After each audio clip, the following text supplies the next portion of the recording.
The animal mad lads that we've discussed so far have all had a positive and inspiring impact on humankind. Most of them were even war heroes. But nature is a harsh and cruel mistress that maintains a delicate balance between the light and the horrifying, unspeakable dark that is reflected in the stories centred around it. The Jungle Book had Shere Khan, Ken Allen had Otis, tigers have this lunatic, and now the animal mad lads have the Gombe Chimpanzee War.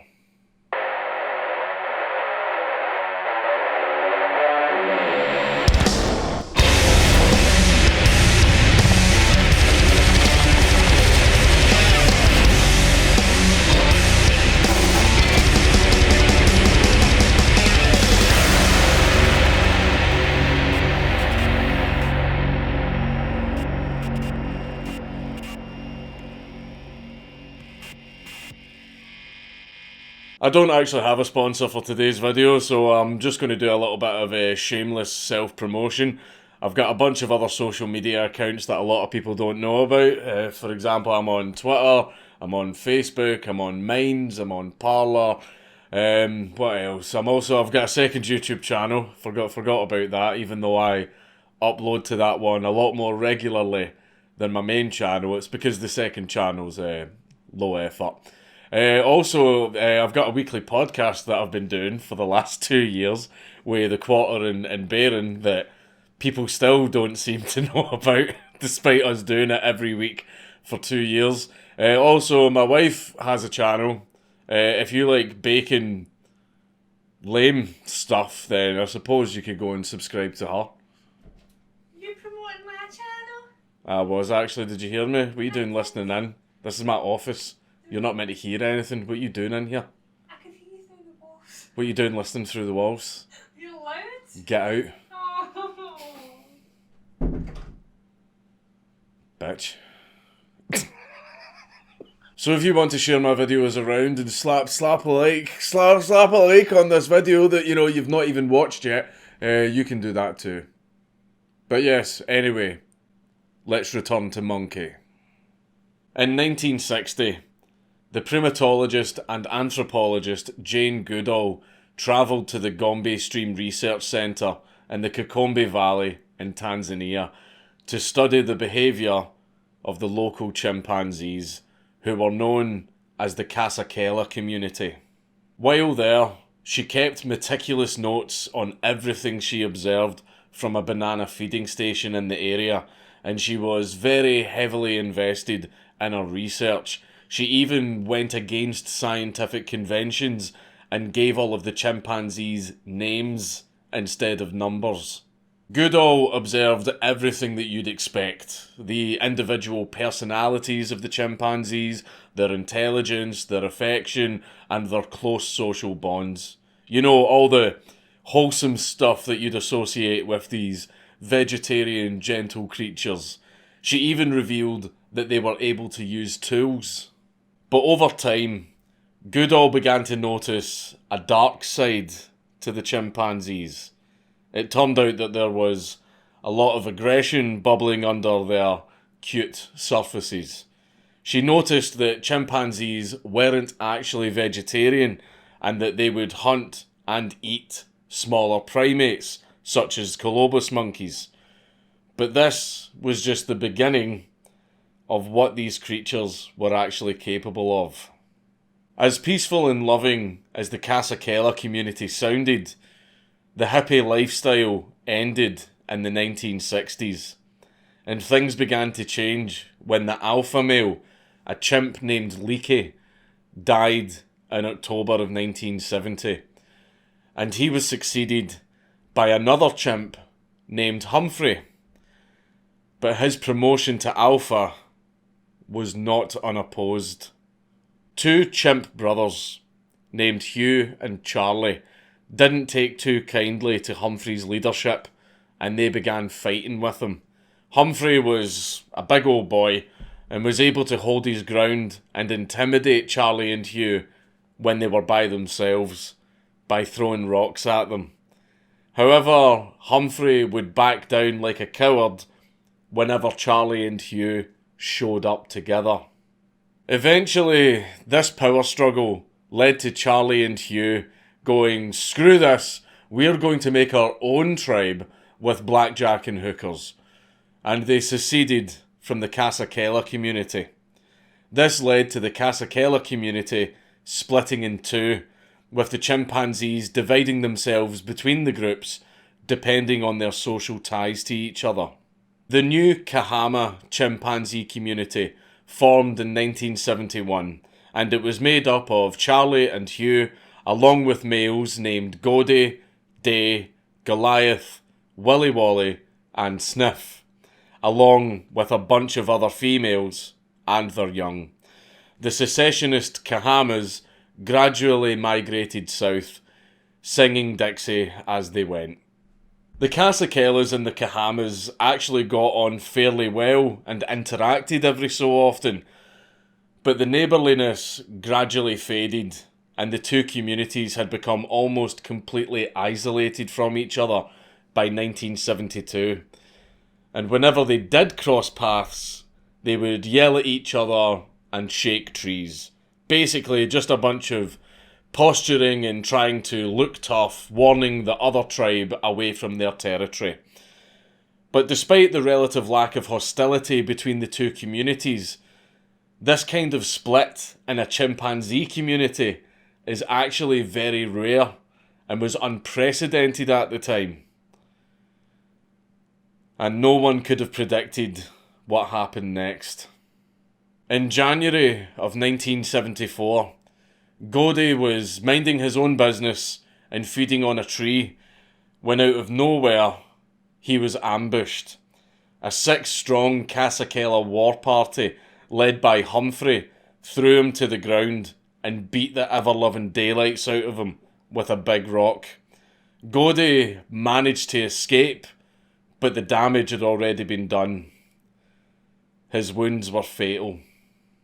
All Jane Goodall and her fellow researchers could do was watch in horror as this brutal attack was carried out right before their eyes.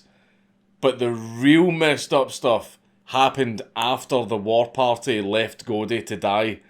The war party began to frantically jump up and down and climb trees and tear branches off them, screaming as they went, like they were celebrating.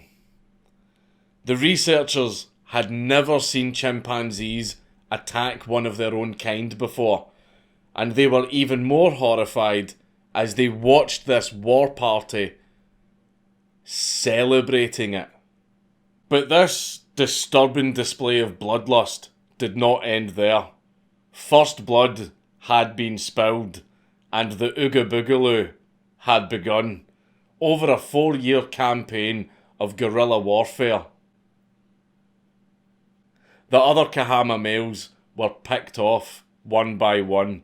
Day was the second Kahama chimp to be murdered by the Casacella war party, followed by Hugh being murdered shortly afterwards. Now I know what you're wondering. Chimpanzee communities are very tight-knit, so how did the Casacella war party get away with murdering 3 of the Kahama community, especially when the death toll included one of its leaders? Well, it's because chimpanzees tend to forage and eat alone, which leaves them vulnerable. It's a pretty scummy move for the Casacella to attack when their opponents are at their weakest, but I'm not going to argue over morals with a chimpanzee. I'd like to keep my face. Another Kahama chimp named Goliath was pretty old and remained relatively friendly with his old acquaintances of the Casacella community throughout all of this. But despite his kindness, eventually it was his turn, and no quarter was given. And after Goliath fell, Charlie was murdered soon afterwards. Willy Wally disappeared, but he probably wouldn't have gotten far because unfortunately he suffered from polio. so it's highly likely that he met the same fate as the others. 6 down, 1 to go. Sniff was the youngest of the Kahama males, and he managed to survive for over a year. It seemed like he could possibly escape or maybe even rejoin his old tribe. Maybe, just maybe, there could be the thinnest of silver linings after all of this senseless bloodshed. The secessionist leaders were now dead, so surely the Kasakela could just let bygones be bygones. No. They murdered Sniff too. The Kahama males were now completely wiped out in what was a very one-sided war. But do you know who was actually allowed to come back to the Kasakela tribe though? The females. But there was a snag. As you would expect, the females didn't really want to join the tribe that brutally murdered all of their men. So they resisted. Unfortunately, this went exactly as you would expect. One of the females was killed, and 2 of them went missing. And then the remaining females were beaten into submission, kidnapped, and re-assimilated back into the tribe. And who says chivalry's dead? And with that, the Gombe Chimpanzee War ended in June of 1978, with the victorious Kasakela community taking over the former Kahama territory, having only lost 1 chimpanzee themselves. But little did they know, the Kahama community was actually acting as a barrier between the Kasakela tribe and the Kalande community to the south, who had both greater strength and numbers. Upon meeting each other for the first time, the Kalande community went, "Get off my lawn," and it wasn't long before Castle Doctrine was invoked and the territory dispute was resolved by a few violent skirmishes at the border. Knowing that fighting another war against a much larger community was a bad idea, the Kasakela community quit while they were ahead and gave up their new territory and went home. Because karma is a bitch, the Kasakela community kept getting what they deserved, as they were also harassed by foragers from the northern Matumba community. But eventually, the monkey business died down and came to a definitive end. Chimpanzees seem cute, seem lovely, and look all adorable on postcards and in nature shows. But they're actually one of the most violent creatures on the planet. Almost all other animals on Earth will simply chase you out of their territory, as they just want you off their lawn and they don't want to fight unless they absolutely have to, as it risks injury to themselves as well as wasting precious energy. So almost all animals on Earth will avoid fighting unless absolutely necessary. Chimps, however, have been known to actually go out looking for a fight. And when chimps catch their victim, they don't just neutralise the threat by simply chasing it away or stopping once the threat submits. They keep going. And they keep going in the most brutal fashion. There have even been reported cases of chimps catching other chimps and then grabbing their limbs to hold them on their back on the ground, while other chimps rip and tear chunks of flesh off their body and even rip their genitals off while they're still alive. And this absolute barbarism will continue even after the chimp is dead, with the chimps smashing rocks off the already dead body, and the chimps will then climb and shake trees while screaming like they're celebrating. It's almost like they enjoyed what they just did. For obvious reasons, the war shocked Jane Goodall to the core and affected her for several years. At night, she would be haunted by images of what she witnessed, such as this one example from her memoir. A chimp named Satan, cupping his hand below Sniff's chin to drink the blood that welled from a great wound on his face. Old Rodolph, usually so benign, standing upright to hurl a 4-pound rock at Godey's prostrate body. Jomeo, tearing a strip of skin from Day's thigh. Fegan, charging and hitting, again and again, the stricken, quivering body of Goliath, one of his childhood heroes. This stuff is absolutely brutal, but it would make for a hell of a Sabaton song. Many scientists were very sceptical of Goodall's observations of the war, and they accused her of bias and of treating the chimpanzees like they were human people, while asserting that they didn't naturally wage war. Some even blamed her for the war breaking out in the first place, saying that her presence and the feeding of the chimpanzees corrupted this naturally peaceful society, which led to violence. Ultimately, Goodall's findings were actually proven right by less intrusive studies of 18 African chimpanzee communities, which showed that chimpanzees do in fact wage war over territory and resources, usually as a result of their social structures breaking down. And all of these seem to have ultimately played a role in causing the Gombe chimpanzee war, as a 2018 study showed that tensions between the two communities were most likely made worse by a lack of females. Which would explain why the males of the Kahama tribe were all murdered in such a brutal fashion, yet their females were allowed to come back to the Kasakela tribe, as when the Kahama first broke off, they took almost all of the females with them. So this war was most likely over women. Chimps. More like simps. Haha. Considering the fact that we share 98% of our DNA with chimpanzees, and that they are largely considered to be among the nicer of the great apes, the revelations of the war also show a dark reflection of human nature, especially with regards to killer ape theory, which suggests that humans evolved to where we are now through warfare and aggression. Now, killer ape theory might have helped us reach the top of the food chain and ensure that our species survived and prospered, but in a current year, no, not so much.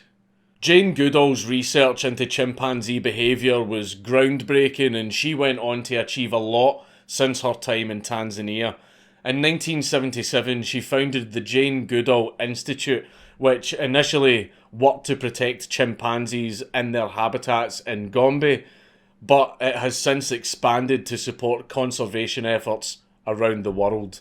She received a knighthood in 2004, and she still travels the world to this day to raise awareness of animal and nature conservation.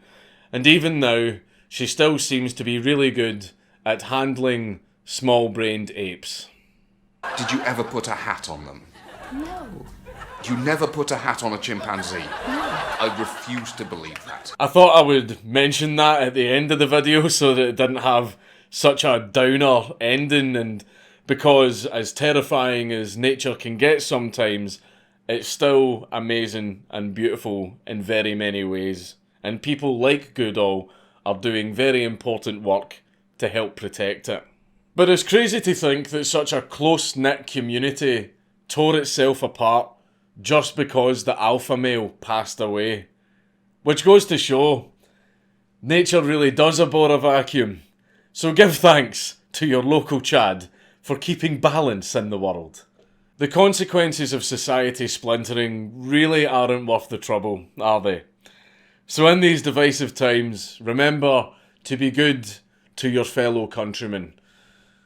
We always knew that nature can be horrifying, but what we learned today is that sometimes Nature enjoys being horrifying. It's Count Dankula on YouTube. Everybody should subscribe.